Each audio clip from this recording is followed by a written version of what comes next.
అందరికీ వందనాలు. యేసుప్రభుని నమ్ముకుంటే ఏమొస్తుంది అని కొంతమంది అంటారు. కొంతమంది యేసుప్రభుని నమ్ముకున్నాం, మాకు ఏమొచ్చింది, ఏం జరిగింది, మా బతులు ఏదే ఉన్నాయి కదా అని కొంతమంది అంటారు. నమ్ముకోలేని వారు ఒకవేళ నమ్ముకుంటే ఆల్రెడీ నమ్ముకొని మాకు ఏమొచ్చింది అనుకున్న వాటి దేవుని మాట చెప్తుంది. దేవుని మాట తన భక్తుల ద్వారా చెప్పబడిన మాట బైబిల్ గ్రంథంలో దేవుడు తన ఐశ్వర్యం చొప్పున క్రీస్తు యేసునందు మహిమలో నీ ప్రతి అవసరమును తీర్చును. ఫిలిప్పీయులకు రాసిన పత్రిక 4వ అధ్యాయము 19వ వచనం. ఈ మాట అపొస్తలుడైన పౌలు గారు రాశారు. పౌలు గారి జీవితంలో మనం చూస్తే ఆయన జీవితంలో ఎన్నో బాధలు అనుభవించాడు, ఎన్నో కష్టాలు అనుభవించాడు. ఆయన గురించి మనం పత్రికల్లో చదివితే ఆయనకి నిద్రలేని రాత్రులు, తిండి లేని రాత్రులు, సొంత మనుషులతో ఆపద, ఎన్నో ఇబ్బందులు, ఎన్నో కష్టాలు, ఎన్నో బాధలు. ఈరోజు నేను పడుతున్న బాధలు ఏమీ కాదు ఆయన పడిన బాధల ముందు, ఆయన పడిన శ్రమల ముందు. ఆయన చెప్తున్నది అలాంటి బాధల్లో, అలాంటి శ్రమల్లో, అలాంటి కష్టాల్లో ఆయన దేవుని నమ్ముకున్నాడు కాబట్టి, యేసుప్రభుని నమ్ముకున్న కాబట్టి నా ప్రతి అవసరత తీర్చబడింది, నీ అవసరత కూడా తీర్చబడుతుంది అని ఆయన కష్టాల్లో, ఆయన బాధల్లో, ఆయన ఎన్నో ఇబ్బందులు అనుభవపూర్వకంగా తెలుసుకొని దేవుడు చేసిన సహాయాన్ని పొందుకొని ఈ లేఖన భావం ద్వారా మనకు చెప్తున్నది. నీ ప్రతి అవసరత తీర్చేసు మహిమ ఐశ్వర్యంలో నీ ప్రతి అవసరత తీర్చబడను అని దేవుని వాక్యం ద్వారా మనకు చెప్తున్నది. ఆయనకు జరిగింది, ఆయన అనుభవించాడు కాబట్టి ఆయన అంత ధైర్యంగా మన ద్వారా చెప్తున్నారు. ఈరోజు దేవుని నమ్ముతున్నాం, మాకు ఏమొచ్చింది, ఏం జరిగింది అని సంపంపం. నిజంగా యేసుతో ఉన్నవారు వాళ్ళ ఖచ్చితంగా చెప్పచ్చు ఈ వాక్యం ద్వారా ప్రతి అవసరత తీర్చబడుతుంది. అయితే మనకి పోలికలు ఎప్పుడైతే పోలికి అవసరతకి తేడా తెలియక మన అవసరత పట్టు తీరుతున్నా, దేవుడు తీరుస్తున్నా, దేవుడు ప్రతిదిస్తున్నా మన పేరు ఎక్స్పెక్టేషన్స్ పెట్టేసుకొని మన పోలిక చేరట్లేదని వీళ్ళు చూస్తూ మనం మోసపోతున్నాం. ఎన్నోసార్లు ఏమొచ్చింది, ఏమి ఇచ్చారని. కానీ మనకు జరుగుతున్నది, మనకు వస్తున్నది ప్రతిదీ మనం మర్చిపోతున్నాం. దేవుడు ప్రతిదీ మనకు ఇస్తున్నది, ప్రతి అవసరత తీరుస్తున్నది. అది మనం గ్రహించలేకపోతున్నాం. చూడండి, మనకి ముఖ్యంగా ఎప్పుడు మన అవసరతలు, ఇంట్లో అవసరతలు, ఇంటి బయట అవసరతలు, ఒంట్లో అవసరతలు, మైండ్లో అవసరతలు అన్నీ చాలా ఉంటాయి.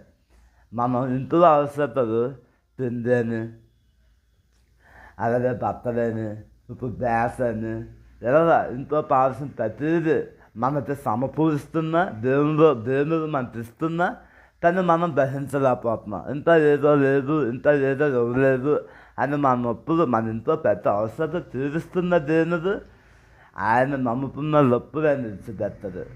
ఆయన ఎందున్న వాళ్ళు ఆయన ఎప్పుడు వదలదు. ఇంట్లో పెద్ద అవసరత మనం తీరుతున్నా మనం గ్రహించలేకపోతున్నాం. ఈరోజు ప్రతిదీ దేవుడు మనకు ఇస్తున్నారు. అలాగే బయట అవసరత పోదా, ఫ్రెండ్స్ అని, పిల్లలు ఫీజులని, పనంత బిల్లులని, టైంతో టైం మనం అన్నీ తప్పేస్తున్నా దేవుడు నాకు ఇస్తున్నారు కదా, నాకు నా అవసరత తీరుస్తున్నారు కదా అని గ్రహించలేకపోతున్నాం. ఎందుకు? గ్రహించే మనసు మనకు లేకపోతుంది, ఆలోచించే మనసు మనకు లేకపోతుంది. నా దేవుడు నా ప్రతిది ఇస్తున్నారు కదా, తీరుస్తున్నారు కదా అని మనం గ్రహించలేకపోతున్నాం. ప్రతి అవసరత తీరుస్తున్నారు. అలాగే ఒంట్లో మన బాడీలో, మన శరీరంలో వస్తున్న జబ్బులైనా, నొప్పులైనా, శరీర బలహీనతలైనా ప్రతి దానికి మందులేని, డాక్టర్లేని మనకు కావాల్సిన ప్రతిదీ సమకూరుస్తున్నా మనం చూడలేకపోతున్నాం, గ్రహించలేకపోతున్నాం. ఎన్ని పరిస్థితులు, ఎన్ని సంవత్సరాలు దేవుడు మనల్ని నడిపిస్తున్నా, మనల్ని ముందుకు తీసుకొని వస్తున్నా, మనల్ని అప్పుడే ఉంచేటంత ఎన్నో జబ్బులు, ఎన్నో రోగాలు, ఎన్నో పరిస్థితులు, ఆ అన్నిటిలో నుంచి దేవుడు మనల్ని నడిపిస్తున్నా మనం గ్రహించలేని స్థితిలో ఉన్నాం. ఎంతమంది ఏదో లేదు, ఏదో ఇవ్వలేదు, ఇవన్నీ అవసరత దేవుని తీర్చట్లేదా? ఈ వాగ్దానం ద్వారా, ఈ వాక్యం ద్వారా నెరవేర్చట్లేదా? మనము గ్రహించలేని మనసులో ఉన్నాం. ఆ రోజు ఇజ్రాయేల్ ప్రజల ద్వారా తింటూ, తాగుతూ, శుద్ధిస్తూ ఆనందంగా ఉన్నా ఎంతో సున్నిదారు, ఎంత ఏదో లేదు, మాకు ఏదో ఇవ్వలేదు, ఏదో లేదు అనే మనసు కలిగే ఉన్నారు ఎప్పుడు. కానీ ఈరోజు దేవుడు మనకు ఎంతోమందితో పోల్చుకుంటే ప్రతిదీ మనకు ఇస్తూనే ఉన్నారు, ప్రతిదీ మనకు చేస్తూనే ఉన్నారు. అయినా మనం గ్రహించలేని స్థితిలో ఉన్నాం. ఈరోజు మనకి ఈ పైన చెప్పబడిన అవసరతలన్నీ దేవుడు ఇచ్చాలే, ఇవన్నీ మామూలు మనుషుల ద్వారా వస్తున్నాయి కదా. ప్రతి ఒక్కరు మనతంత బాధ జీవిస్తున్నారు, మనతంత బాధ తింటున్నారు, మనతంత బాధ అనుభవిస్తున్నారు అని మనం అందరం అనుకుంటున్నాం. కానీ దేవుడు వాళ్ళ కోసం ఆలోచించద్దు. నేను చేస్తున్న మేలు దర్శించు, నేను నడిపిస్తున్న విధానం దర్శించు. అలాగే ఈ దినాల్లో మానసిక బాధలు, మైండ్లో పడుతున్న బాధల్లో నుంచి కూడా మన అవసరం తీరుస్తున్నారు దేవుడు. ఈరోజు ఈ టైం ఉన్నది చెప్పబడిన ప్రతి దాంతో నేను తిరగల. బయట నీ కష్టం అనుకోవచ్చు, నీ శ్రమ అనుకోవచ్చు, నువ్వు సంపాదించడం అనుకోవచ్చు, నువ్వు ఏదైనా చేసుకోవచ్చు. కానీ మానసికంగా నువ్వు పడిన వేదన, బాధలో నుంచి దేవుడు నిన్ను విడిపించాడు, నీకు ఎంతో నెమ్మది ఇచ్చాడు. ఈ దినం చూస్తే చాలామంది మానసిక బాధలతో అదొక అవసరత, ఆ అవసరత ఎక్కడికి వెళ్ళారో, ఎవరి దగ్గరికి వెళ్ళారో తెలియక చాలామంది బాధలు పడుతూ చచ్చిపోయిన కూడా ఉన్నారు. కానీ మన మానసిక అవసరత ద్వారా దేవుని తీరుస్తున్నారు. మానసిక అవసరత ద్వారా ఎంతో అవసరత తీరత ఎంతోమంది చనిపోయిన వాళ్ళు ఉన్నారు, ఎంతోమంది వాళ్ళ జీవితాలు ముగించుకున్న వాళ్ళు ఉన్నారు. కానీ మనకైతే తన దేవుని వార్తను ఇచ్చి, నేను నీతో ఉన్నాను, నిన్ను ఎడబాయను, ఇదో నిన్ను నా అరిచేతుల్లో చెట్టుతో ఉన్నాను, నిన్ను రక్షించుతున్నాను అని చెప్పి ప్రతి విషయంలో మనకి తోడేది అన్నారు.